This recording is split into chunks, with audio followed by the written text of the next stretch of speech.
If you're as excited about fall as I am, then you're going to love this tutorial to make some autumn patchwork pumpkins. You can make them small, you can make them big, you can make a whole fleet of them.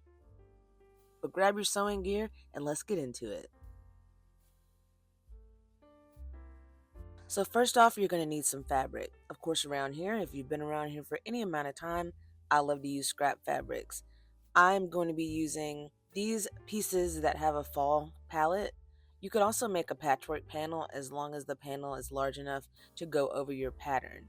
Now, the way that I'm going to be doing it is I'm going to be using 5 different patterns because that's how many of these pieces that you'll need.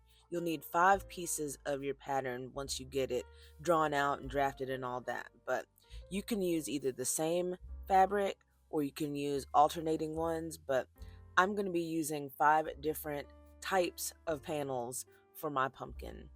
Also, you're going to need some polyfill or you can use scrap fabric to do the stuffing. I'm going to be using polyfill because one, I bought a whole case of it online like a while back and I have a crap ton of it.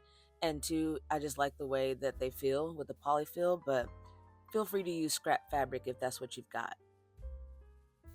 Also, you're going to need some embroidery thread. Now, this is not entirely needed, but I like the way that it gives kind of the pumpkin shape. You can use regular thread, you just won't get that kind of good looking dimple, like I like to call it, on your pumpkin. But I got some embroidery thread at the thrift store. It was like a whole pack for like $3. So I'm kind of working through that, but I'm going to be using some that goes along with the motif of the pumpkin. And you'll also need some embellishments. Now, this is just scrap fabric that I've had that I ripped just to kind of give that rustic look, but you can use whatever you want. I would say that it's probably a good idea to have something for the stem. These are some wooden beads I was given by someone that was getting rid of their craft stuff.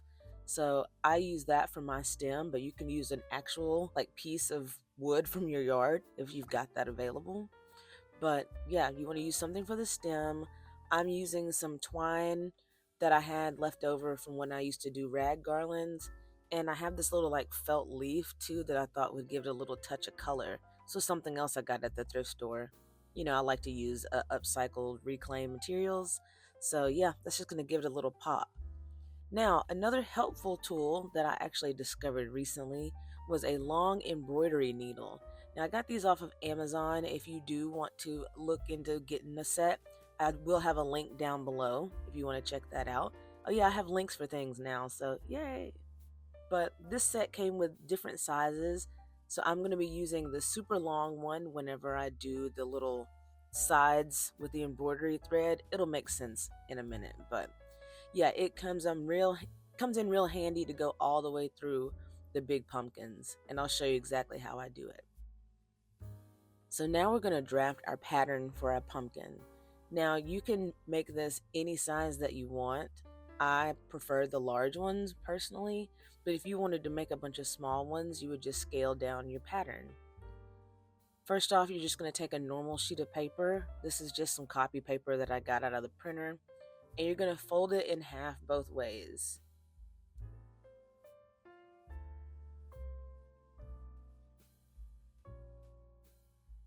And now, again, when I saw this pattern online, I just kind of self-drafted it and just kind of eyeballed it. I did not really download anything. I was just like, okay, well, I think that this kind of teardrop kind of looking shape was going to work out pretty well. So you're just going to make a little curve and just make your little curve however you think that it might work out. And you'll be able to modify it later on if you want to. But I'm taking the center part of my piece of paper, which you can see how it's folded here. And then I'm just going to take my little curve and I'm just going to curve on that one side. And then when we cut it out, it'll be cut on all 4 sides. And you'll actually see how I had to modify the shape once I cut it out because it was a little bit pointy on one side, but again, it's just paper, so it's no big deal.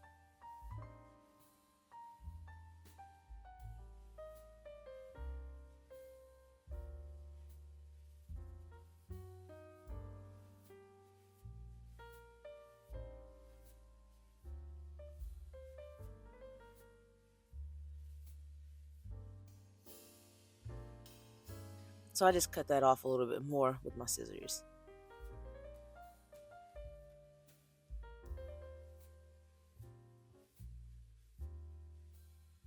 And so that's how you just self-draft a little pattern for your 5 pieces that you'll cut out of your fabric. Now, once you've got your pattern made, then what you're going to do is you're going to cut out your pieces out of your scrap fabric. Now, again, I'm going to be using this patchwork panel, and I'm going to be using some scraps that I had.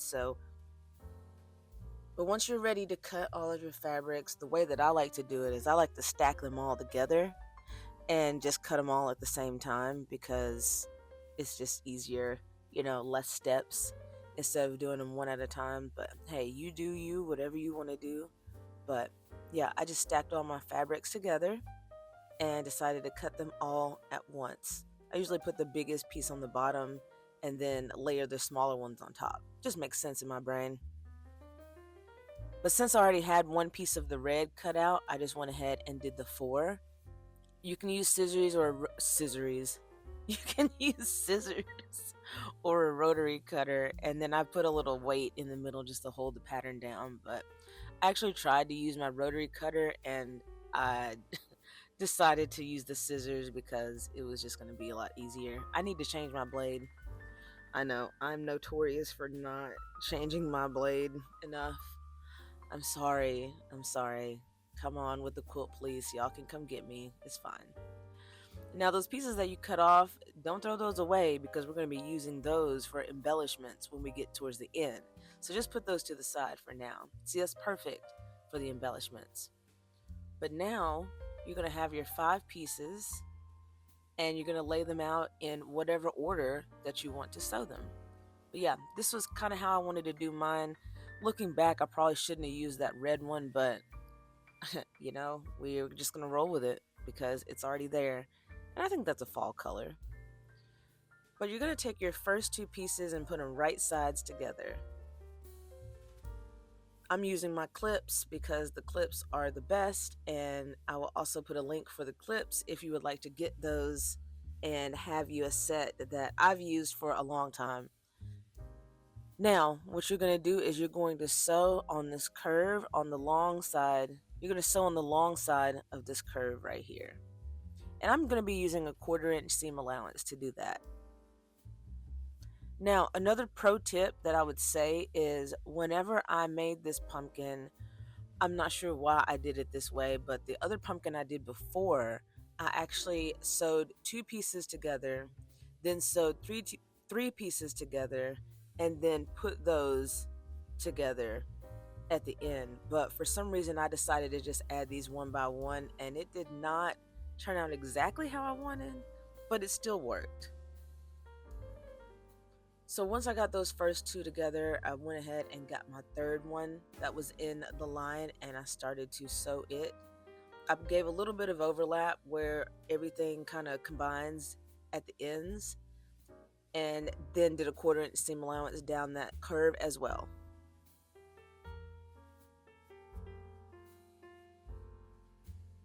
Now again, what I should have done is once I got this 3rd piece on there, I should have put that to the side and then put the other 2 pieces and then made one long continuous seam to combine the 2 sides. But for whatever reason, I guess my brain wasn't working correctly that day. But again, you'll still get a good result either way. If you want me to do an alternative video showing the alternate way, then let me know in the comments and I can make that happen. But again, I think that you'll still get a good result either way that you want to do it.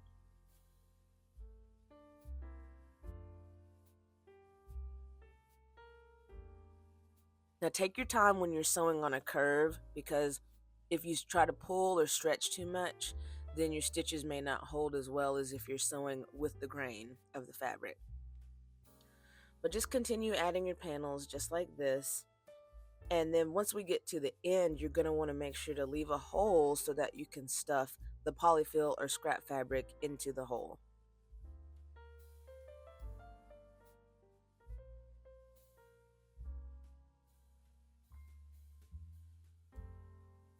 Another little tip that I failed to do whenever I made this pumpkin was I should have sewn the patchwork one first, simply because when you have a patchwork panel, if you don't seal the ends of your stitches, then sometimes they can come apart if you do too much stress on it. So I should have used the patchwork panel first so that there wouldn't be any stress on the edges where I'm going to be stuffing it. But again, you live, you learn, and you make mistakes and you show them on YouTube so that people will hopefully not make the same. That is one thing that I will always try to do on this channel, is I will show you the mistakes so that you will not make them in the future.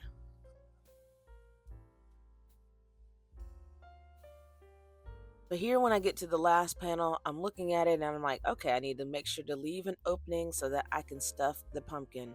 Of course, me rushing through the project, I did not leave the hole large enough.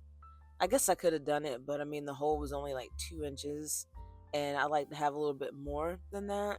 It just makes it a lot easier to be able to get your stuffing where it needs to be. So once I got it off of the sewing machine, took it back to the table, and I was like, womp womp.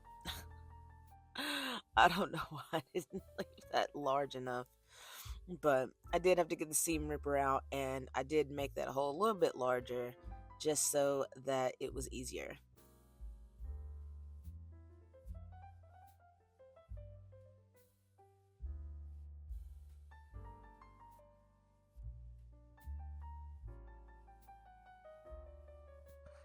Alright, so once I got that hole a little bit larger, now see, that's going to be way easier to stuff. I turned everything where the right side was out and got it ready for the polyfill.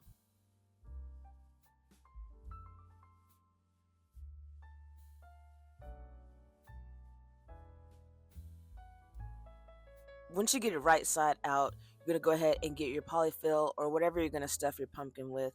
You're just going to go ahead and get that stuffed. Now, you're not going to go overly stuffed with your pumpkin, because whenever you do your little sides with the embroidery thread, you want it to be a little bit of give so that you kind of get that pumpkin shape. So don't overfill it. I actually did overfill mine and I ended up having to take some of it out, but this is what you should have right now. And I could just feel that it was a little bit too stuffed, so I did take some of that polyfill out just to give it a little bit more give. But this is what you're going to have so far. Now, that opening that we used to stuff the pumpkin with, you're going to have to close that. I think that the only way to really do it is by hand sewing. I guess you could try to machine sew it, but for me, I actually preferred to do hand sewing. And I don't really like to hand sew. That's just not my jam, for real. But of course, me being the smarty pants that I am, I thought, oh, I'm going to use the embroidery thread and I'm going to close it with this. I'm going to use my new needles and it's going to be easy peasy. No, it was not.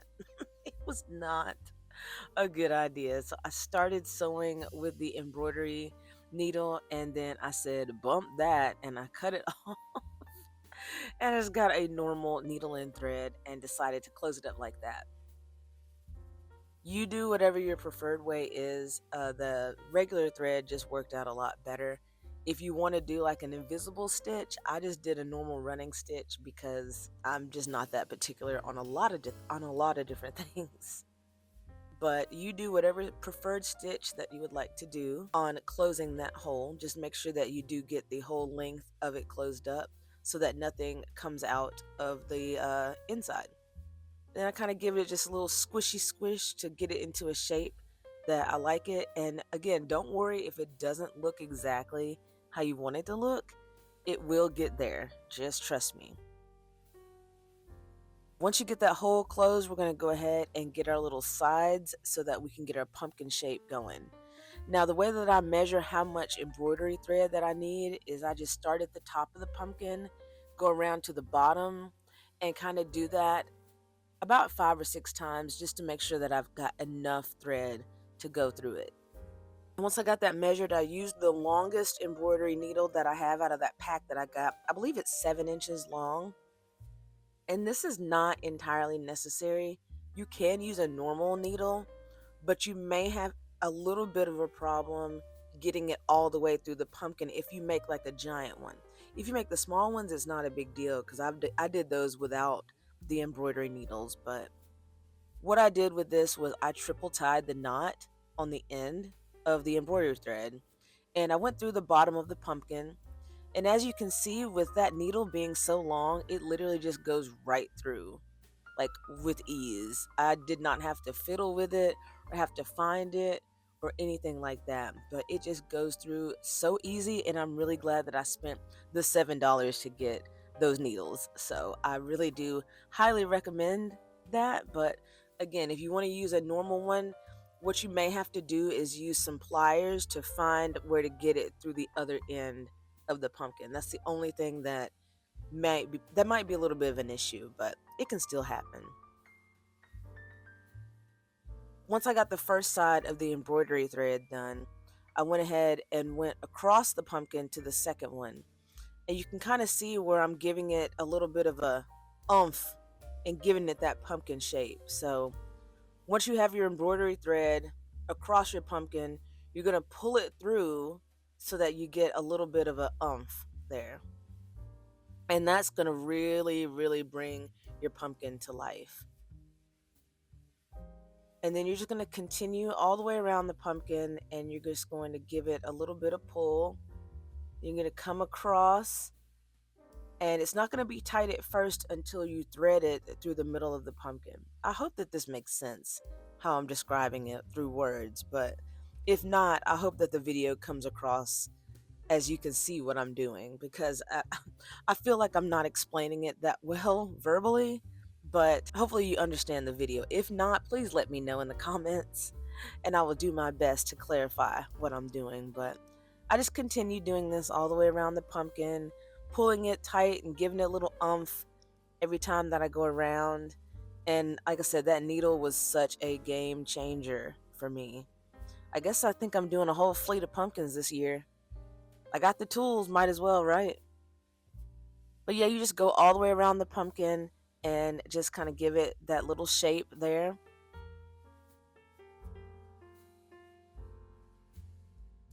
Now, once you get to the end, what I did was I did a triple knot on the top of my pumpkin so that everything stayed secure. Now, what I did it on the top because I'm going to be hot gluing my embellishments on there, and that'll help keep things in place.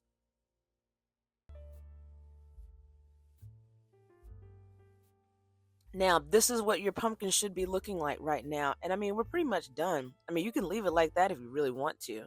But I like to give it a little bit of je ne sais quoi and give it a little bit of oomph with some embellishments.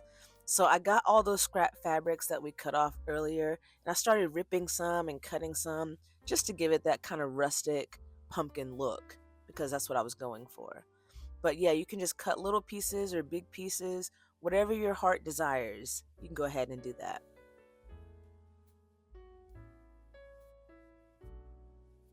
So now we're ready to add all of our embellishments onto the top of our pumpkin. And then we are almost done. See, that wasn't really that hard of a project, right? So then I went and got my hot glue gun. Now I've got this like super fancy wireless hot glue gun because me and my partner do a lot of projects around the house and it really kind of helps. But the way that I'm adding the embellishments is I'm putting a little bit of hot glue and then I'm layering a piece of fabric and then a piece of twine and then a piece of fabric and then a piece of twine. And then at the very top, I'm going to be putting the leaf and the stem.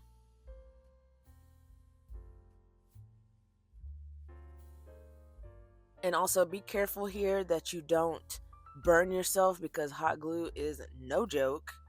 I actually used the stem that I was going to be using to kind of press things down as I go so that I didn't burn my fingers, because I actually recently burned my thumb pretty bad and it blistered up, but using a tool to help press that down will help. Then I used a pretty good bit of hot glue for the leaf, and then whenever I put the stem, I did a sizable amount because I wanted to make sure that it was secure and that it stayed in place.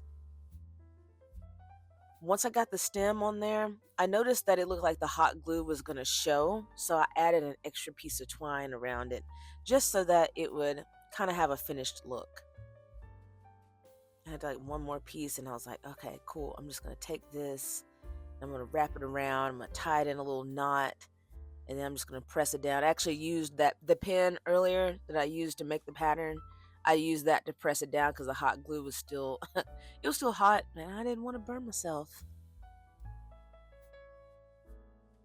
But yeah, once you get that and get your pumpkin embellished, then you are good to go.